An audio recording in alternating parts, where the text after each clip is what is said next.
Welcome to the RFP podcast, where courage meets community. We are here to uplift the LGBTQIA first responder community and their allies with real talk, bold stories, and unapologetic pride. Whether you wear a uniform, love someone who does, or simply care about building a more inclusive world, you are in the right place. So let's spark some change, break stigmas, and have a little fun along the way. I am one of your hosts, Katie. I'm a licensed mental health counselor and a Leo spouse.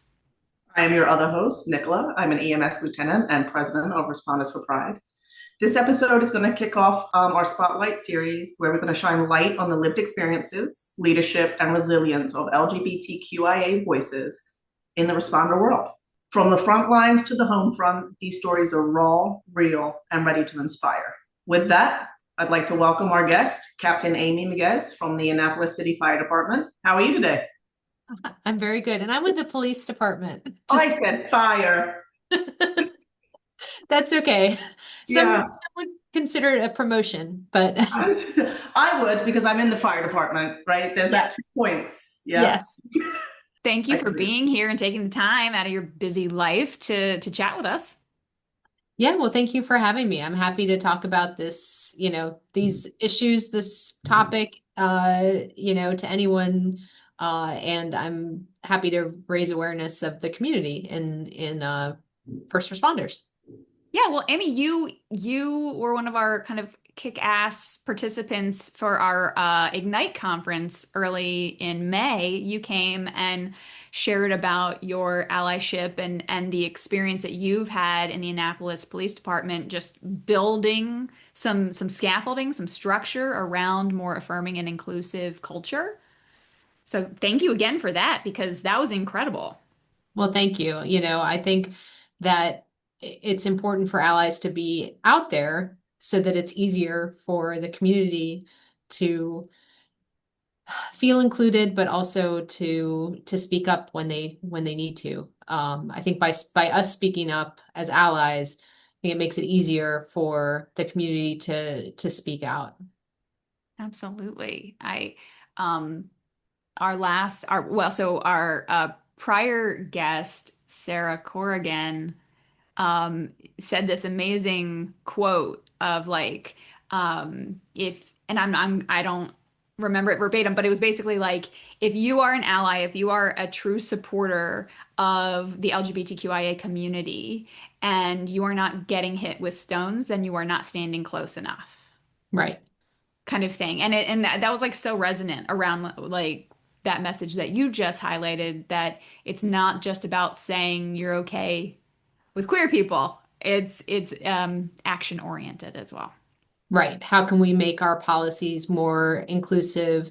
How can we think ahead, situations that we may not have dealt with in the department, with having trans officers, things like that for smaller departments.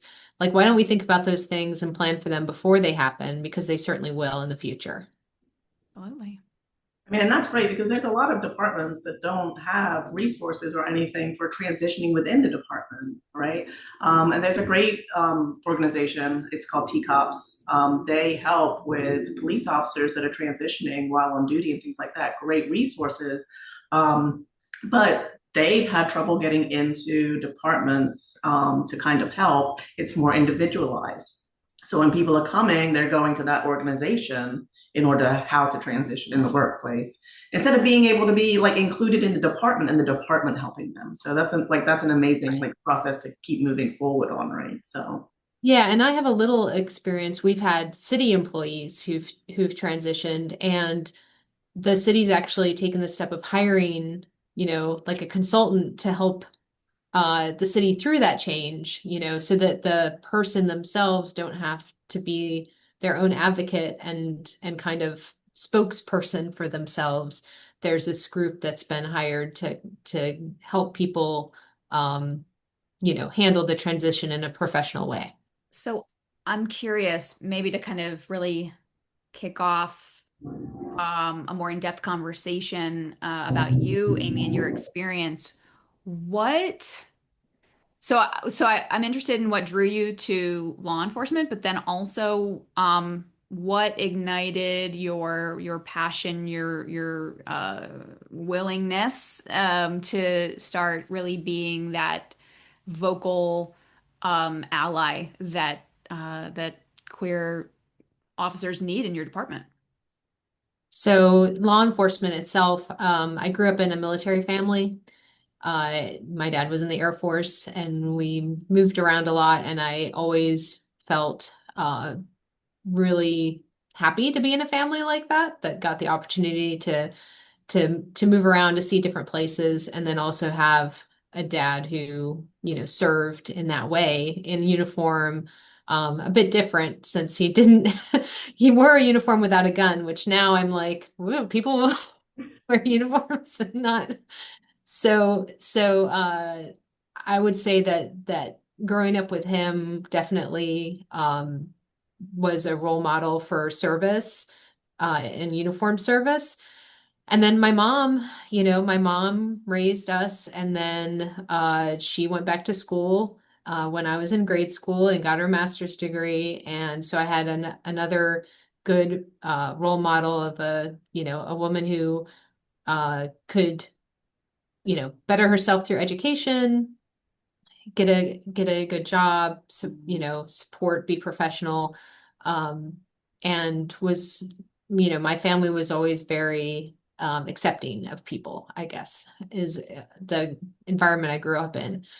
And so I started college at a super crunchy granola college here in Annapolis called St. John's College that has like a great books curriculum. There's no set major, though it breaks down into a couple double major and some minors because you read like the classics and things like that. They're sort of the antithesis of the Naval Academy, even though they're very friendly with each other. Again, that kind of dichotomy of like the uniform service and then also the kind of the liberal kind of mindset, liberal arts. So I like most college kids, or a lot of college kids, you're not quite sure what you want to do. I ended up taking a break from college and working full time and taking night classes. And that's when I did a ride along for one of my classes.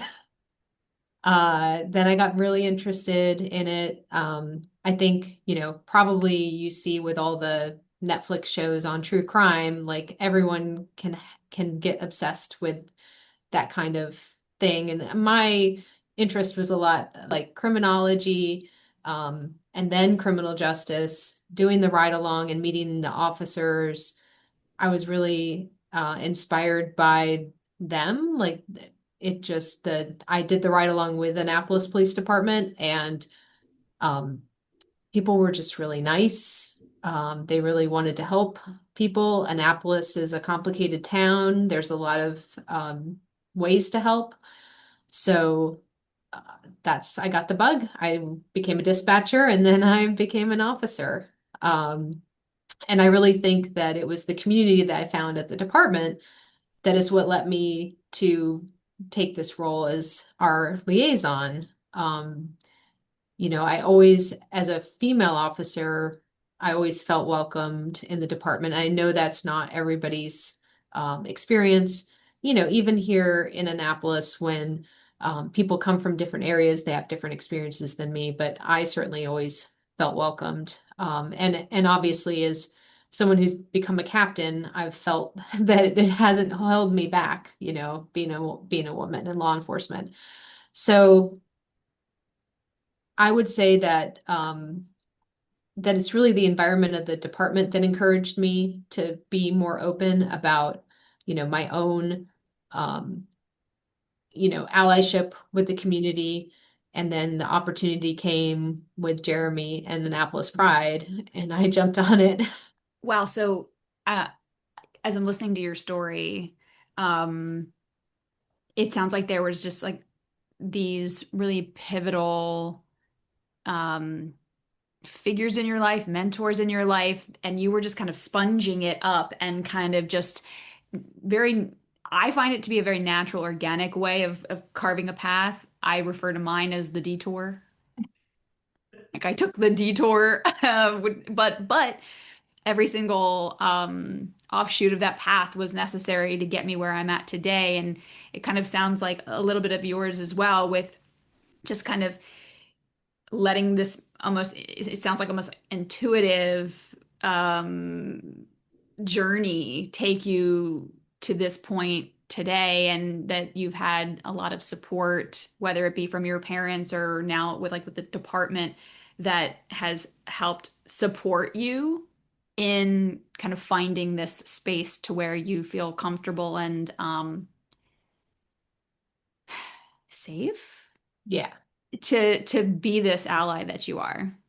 Yeah. And I think that's my goal with having the position is, and I hope in the future to pass the baton to someone else in the department to take the liaison position. But I think that that's what I strive for, is to create that comfort that someone feels comfortable taking it after me. It's not it's not always easy, it can make you a target. But it can also make you that source of comfort for people and information for people. Um, you know, there's a wide range of views among officers. I've taught gender diversity to, you know, the whole department and Anne Arundel County with my counterpart in the county police. So you're not, it's a large group of people. You're going to find all different views. People were raised different ways. They have different, you know, religious views. And our goal was that, even if someone felt that being in the community was sinful, that they would do their job in a way that was respectful, just like they would do their job in a respectful way for anyone that they came in contact with, and to give them some understanding about the community and the unique, specific things that they might need to know, especially when it related to, gender diversity, addressing people in a way that was respectful, and then, the different issues that are hot points for the community, the history between law enforcement and the community, and then the ongoing, hate crimes, things like that, that again may not be happening right here in Annapolis, but the community is keyed in, understandably concerned, scared, and suffering a lot, especially in other states. I'm going to go back to when you're talking about how you teach the gender diversities in your, to your department. So I teach it in my recruit classes. I haven't got the chance to teach it in my department to all of my folks yet. I've noticed, for at least when I teach it, it opens up that conversation a little bit more, right? And people are willing to ask questions that I don't think they are willing to ask in a normal setting. So I Yes. think that, like, when we do those things, I think that it definitely opens up those conversations. I guess you're seeing the same thing happen for you. Definitely. Yeah. We had officers sharing, things that they'd experienced, and I think that helped other officers, relate if they had no experience with the community. And I think it is about, education, a lot of it. If someone hasn't had a close friend, family member, some experience with the community, and not just, the community is not a monolith, having experience with someone transitioning is a lot different from, having someone come out, as gay. Like it can have different issues and different things that grow up, and they might not be things that someone's ever thought through, Right. or heard from someone about. Yeah, Yeah. education is the um like the fertile soil for empathy. When we learn about people's stories and they get humanized, like you were mentioning, for those who have never knowingly connected with someone Right. from the queer community, and I say queer is like that umbrella of, like you said, the diversity is vast within it. So even those of us in it are not experts in every community by any means, and many of us have no idea about some of the lived experiences of other, queer people. Yeah.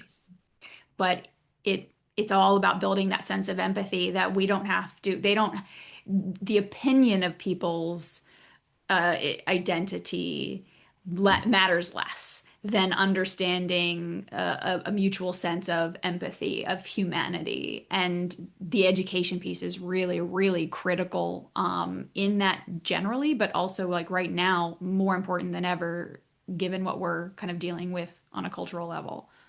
Yeah, and you made a good point about knowingly interacting with someone because, the more that I'm in the community, the more I've found that, you know, and I think I relayed this during the conference, someone told me once like, people ask them when they came out and they're like, I come out every time someone asks me or I meet someone new and I tell them, not that it's everyone you're meeting, but that's the point. It's like you know, it's not necessarily going to come up in conversation depending on the kind of interaction you're having. And you could have a, long time work relationship with someone and have no idea of that they're part of the queer community. So I think, that's something for people to consider too, is, when we've had these transitions within the city government, sometimes people get caught up in the details and it's like, well, it's none of your business.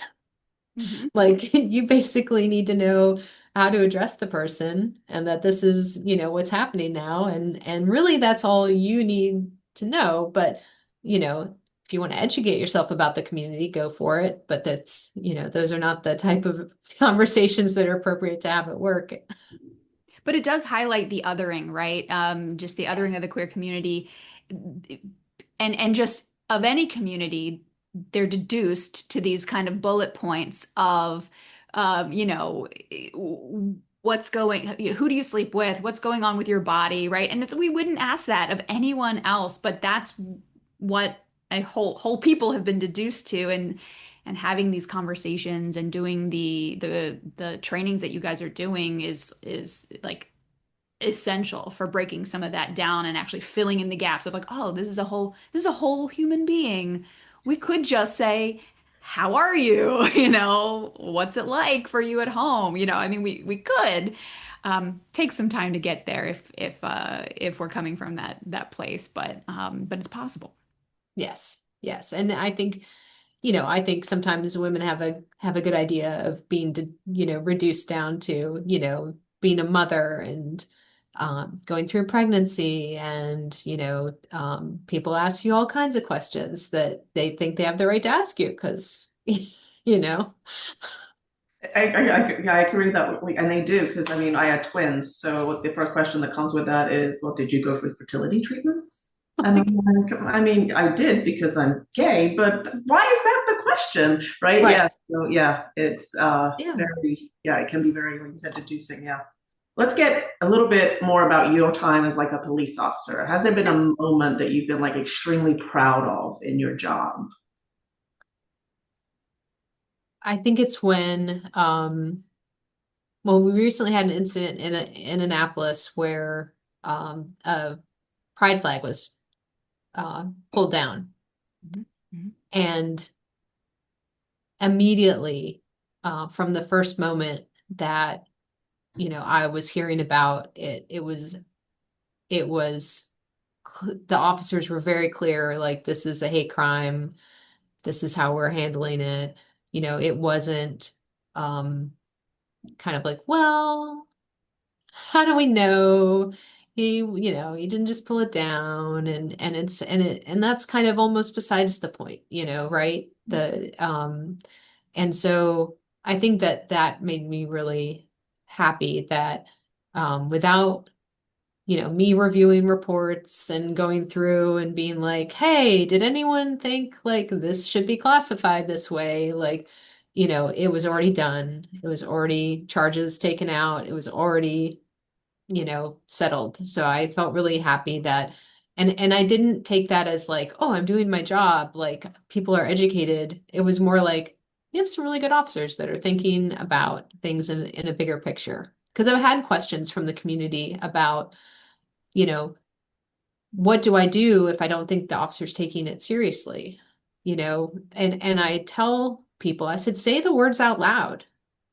Say like, I think I was targeted because, I'm a member of the queer community. You know, I said, some officers, it might go right over their head. They're not even thinking about it. But in your mind, that's all you're thinking about. And some of them may be dismissive. But if you say it out loud, you know, they can't ignore it. It's going to be on, and I talked about, look, if you don't think something's handled right, you know, make the call. Don't just leave it at that. We have our body worn cameras. Every department in Maryland is mandated to have them now.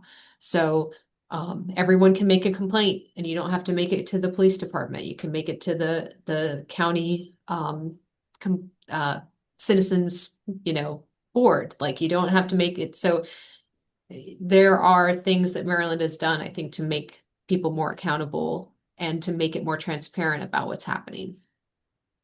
I mean, and I know you say like, like, oh, I'm doing my job, right? And that's a very humble approach to it.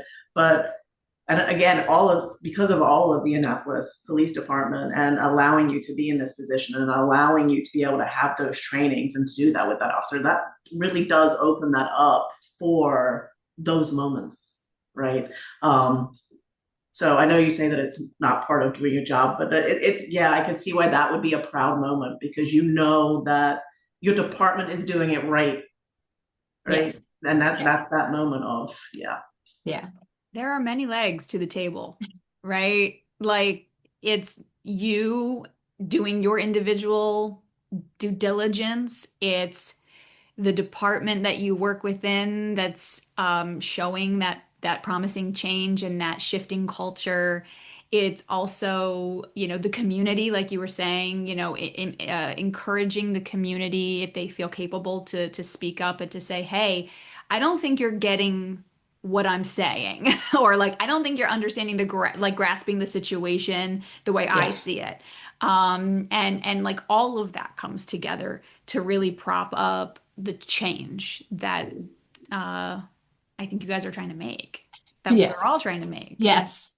We are trying to make a change, and I hope that we can continue to do so because I definitely think that there's a chilling effect when messages come from, outside. And I'm fearful for the effect it has on the community, not just the officers that we have in our community in Annapolis, but I also have a child who's a member of the community, and they weren't out about it, but well, when I became the liaison. And so it just sort of happened. But I'm like, and there's so many people in that boat, either family members that they cherish, that they just want to be safe. Mhm. I have one final question that I know I want to ask. I'm wondering if for those who are listening who are maybe interested in or considering becoming a liaison, is there anything in particular that you would want them to know? Anything you would want to highlight about the role, whether it be like be prepared for and or here's what amazing things can happen. Right. Well, it's not just a party. So, it's important that you go to social events, that you talk with people, that you educate yourself. But you have to understand that it's also hard. Like it's also going to be um, the things that we miss. The um, it's going to be that history of the community with law enforcement, and you can't just glom on to the parts you enjoy and the happy parts. Um, you have to embrace that as well, even if it's not your fault. You weren't, involved. as a first responder, and their history across many different departments, and you have to acknowledge that. You have to have your officers understand that as well. So it sounds like you're kind of emphasizing some like cultural humility around recognizing that there's going to be like really uncomfortable moments, even moments where even if you are a member of the community and you have felt also like an ally your whole life, maybe, or for a long time, there's going to be like those moments that um, you have to reset and be like, oh, I made a misstep, or I didn't know that, or I have to find that out. I'm not an expert in every conversation in every situation. Is that kind of what you're highlighting? Yeah, like for instance, NYPD being banned from the New York Pride Parade, that's a huge cadre of queer people in the NYPD, and to be told you're not welcome in the parade, can be hard. Yeah. And so I mean, that's and and when you talk about NYPD, I mean, like for the fire department for New York, they have Squad 18 that does shirts, right? And they have, so there's departments there that are holding on to that culture and yes. showing that. And so for to have one be so opposite and the one standing right next to it to be so inclusive, it has to be also hard. Yeah. Yeah. Yeah. Because I mean, the fire department has Fire Flag EMS, and they're all over about broadcasting like their support of the LGBT community. Yeah, and it wasn't about NYPD's support. It was showing the Pride was showing solidarity with the Black Lives Matter movement, Right, and with acknowledging the history between the community and the NYPD. I mean, that's where Stonewall is, you right. know? I mean, but they're such a huge department. They're so diverse amongst themselves. Yeah. But you kind of have to accept that. It wasn't a forever ban for one thing, but you just Right. have to show that you understand and that you'll strive to do better, in the future, and you will struggle with it, but it's something to work through. Yeah, I mean, and that's something that we also like to bridge, right? Like you said, they have a bunch of like queer people in that police department or fire department community. And then you have the fire department and police community, and just a, it just battles sometimes. Um, Yeah, and how do we support those in full? yeah. Yeah, And I have heard from other law enforcement in the queer community, whose departments they don't feel supported by, and I think that would be even tougher, to go through, obviously. Um, and it just shows that we need diverse people in positions of power throughout. Here, here. yeah. So I do have one, I have my last question. So obviously the LGBT community, any DEI, whatever it is going through a dark time right now. Is there anything that's giving you hope, whether it's in your department, in the community? I know like Annapolis Pride just had to move theirs, which I'm sure was like so tough to like go with. So is there anything that's giving you hope in us, like the movement forward? Yeah, the hope is from the local communities. You see it around the United States, but thankfully in Anne Arundel County, in Annapolis, we see a lot of support in response to, the things that are going on. The fear is that, this is affecting us just as much, even if we are still supportive, through, money, through decisions being made. By the new people, and but that I know our community is strong, and I know that it's harder to change at the local level than it is when there's a big change you know countrywide. So I think if I think that we'll continue to see that people are pushing back and standing with diversity and inclusion, and not taking advantage of the basically the weakest part of the communities, in our, whether it's people in poverty, the queer community, there's a lot of intersections. So Yeah.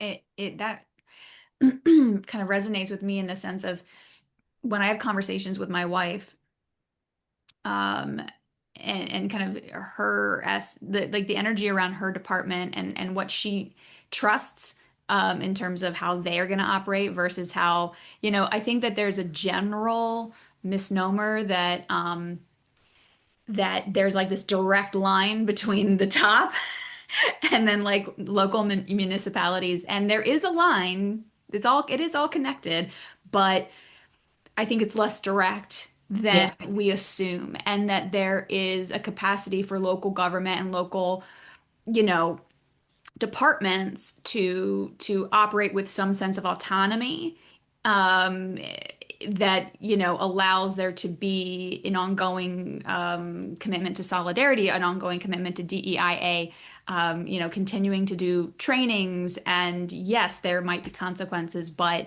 that's something that I've kind of noticed. I mean, MPD just did a mandatory LGBTQIA history training for Pride Month. And so it's like, okay, that's still happening while all these other things are happening. Okay, that's something. Yeah. Yeah. It's true. And, I think, unfortunately, I think sometimes the effect is on the more pronounced on schools and things like that when it comes to the funding issues. So, we can only hope that people just push back the way they can. Yeah. Well, thank you again so much for taking the time to share your perspective and your experience.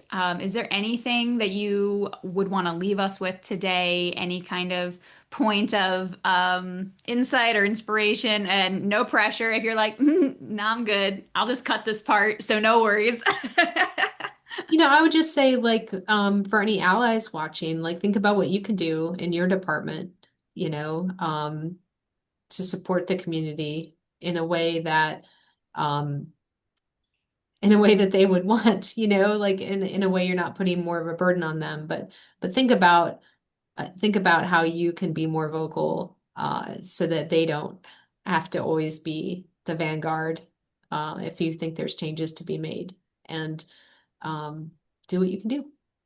Love it. I Thank just you. want to say to you, thank you for being somebody that I can trust in a room that I'm not in. Yeah. Thank Okay. you. That's really powerful.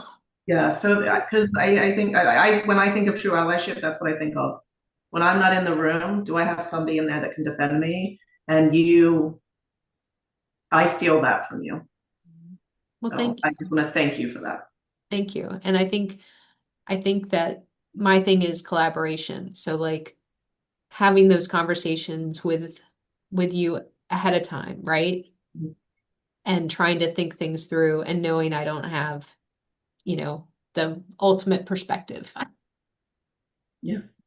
I mean, we all don't have the ultimate perspective, so there is Yep. that. There's some people that think they do. It's true, yes. Those have the least amount of perspective, usually, unfortunately. So thank you for being with us. And that's going to be a wrap for today's episode of the RFP podcast, where courage meets community. If you were moved, inspired, or just reminded that you are not alone, share this episode with someone who needs to hear it. And don't forget to subscribe, leave us a review, follow us at Responders for Pride on Instagram or Facebook to keep this conversation going. Until next time, please stay proud, stay safe, and keep showing up for yourself and each other. Thanks, everybody. Bye, everybody. Thank you.